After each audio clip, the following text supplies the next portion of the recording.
Ne diler? Ya bu şehirlikler yok da bu sene takıl olmazsa mı? He.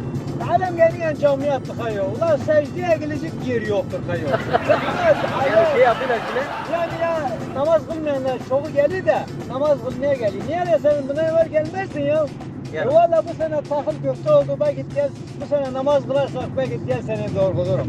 Yani Allah için değil ha. Ya nereye gideceğiz bak ulan ama siz almayız yere değmemiş ya nereye gideceğiz ya? Valla bu sene yağmur olmadı takıl olmadı hayır. Valla kazanamadık. Cebimizde 5 kağıdımız yoktur. Belki namaz kılarız da gel sene belki doğrulurum. Lan cebimiz valla boşaldı ya. Hayır secdeye gelecek arçının yeri yok. Ya Allah razı olsun kılmıyorlar.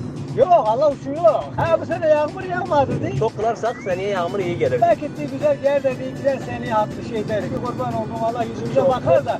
Belki olur. biraz para mara elimize geçer. Oğlana verdik. Oğlan evi. Bir tarla alırız ev yaparız. Ulan şimdi gerçi bu cuma yabana burada şehirde kılmadım da yabana gittim fıstığın içinde kaldım. Şimdi namaza gideyim ön safa bakayım ki ne yani nerede bir zengin anahtar bölgünde giyimi güzel ön saftalar. Fakir fukara üstü başı kirli torpak tılhan arkada oturuyor.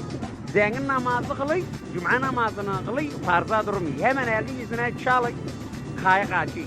Fakir kılıyor, fukara ne eğer doğrulmadan bir hal oluyor. Bu elini Allah'a doğru kaldırıyor. Üstü, yani koy bir nedim ya zorla mı alacaksın verin işte kurban oldum Allah. Zorla mı işte